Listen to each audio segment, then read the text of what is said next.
A Cockle fisherman who's been fishing the Thames estuary for more than 50 years says he could be forced to close his business after failing to secure a licence.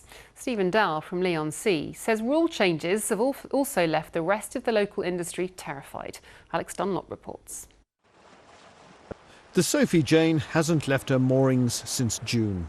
Without a licence, her owner Steve Dell can't head out into the Thames estuary to dredge for cockles, as did his father. Absolutely devastated.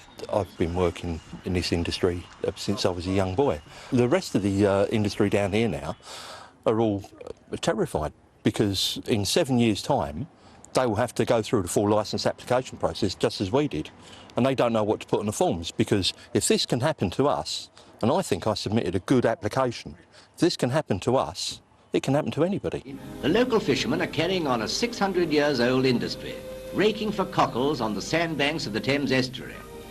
Cockle fishing is woven into Leigh-on-Sea's culture. They used to sieve for them, now they use a suction dredge. Last year, the local licensing system changed, meaning that businesses had to apply for new licenses from the Kent and Essex Fisheries and Conservation Authority, or IFCA. There used to be 14 licenses, now there are 15, but it's complicated.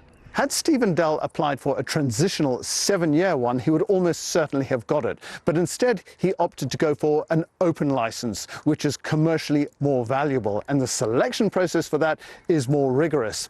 Stephen Dell came in at 18, so he missed the cut. IFCA didn't want to comment on specific applications, but said that bidders had to prove they had a sustainable business plan, could secure local jobs, and would take meaningful steps to help protect the marine environment. Others should be allowed to enter the industry, shouldn't they? I don't see why not.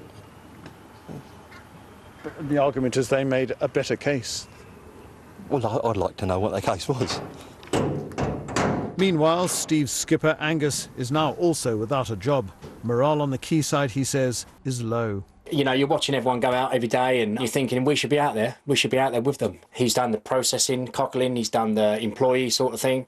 You know, he's had all his cousins working for him, he's had a family industry, and now he's got, you know, he's left with nothing now, literally nothing.